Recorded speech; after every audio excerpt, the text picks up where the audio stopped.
जिस दिन से ज्योतिरादित्य सिंधिया ने बीजेपी का दामन थामा है, उस दिन से ही वो किसी न किसी विवाद में फंसते दिखाई दे रहे हैं। कांग्रेस ने उनकी राज्यसभा सदस्यता समाप्त किए जाने को लेकर हाईकोर्ट में याचिका लगाई हुई है और अब सिंधिया के खिलाफ एक और मामला हाईकोर्ट में पहुंच गया है। हाईकोर्ट ने इस मामले में मध्य प्रदेश सरकार को नोटिस भेजा है और 1 सप्ताह में जवाब मांगा है। मामला जमीन का है और खुद को जमीन से जुड़ा नेता बताने वाले सिंधिया अब जमीन की सियासत में फंसते दिख रहे हैं। इस मामले में केंद्र सरकार को भी पक्षकार बनाया जा सकता है। तो क्या है मामला जिससे परेशानी में पड़ सकते हैं सिंधिया? देखिए हमारी ये रिपोर्ट। 100 बीघा जमीन पर किसका अधिकार? सिंधिया से जुड़े ट्रस्टों का या फिर सरकार का? जमीन तो ज्योतिरादित्य सिंधिया चैरिटेबल और कमल राजा चैरिटेबल ट्रस्ट के कब्जे में है, लेकिन दावा यह है कि जमीन सरकारी है और सिंधिया से जुड़े ट्रस्टों के पास ये फर्जी तरीके से पहुंचाई गई। 100 बीघा जमीन जिसकी कीमत 600 करोड़ रुपए बताई जा रही है, ये हकीकत में किसकी है? इसके लिए हाई कोर्ट ने मध्य प्रदेश सरकार से जवाब मांगा है।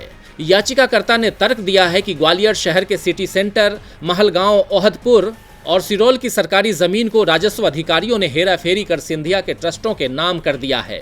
जमीन सरकारी होने के बारे में याचिकाकर्ता के अधिवक्ता डीपी सिंह और अवधेश सिंह तोमर ने दलील दी। उन्होंने कहा कि जब देश आजाद हुआ था तब तत्कालीन रियासतों का विलय भारत में किया गया। इस दौरान रियासतों के राजाओं के साथ एक प्रतिज्ञा पत्र तैयार किया गया था कि कौन सी संपत्तियां राजा के पास रहेंगी और किस संपत्ति पर सरकार का अधिकार हो जाएगा। प्रतिज्ञा पत्र में जो जमीन राजा के अधिकार क्षेत्र में नहीं मानी गई, वो अपने आप ही सरकार की संपत्ति हो गई। और ऐसा ही प्रतिज्ञा पत्र 30 अक्टूबर 1948 को केंद्र सरकार और तत्कालीन सिंधिया राजघराने के बीच तैयार हुआ था।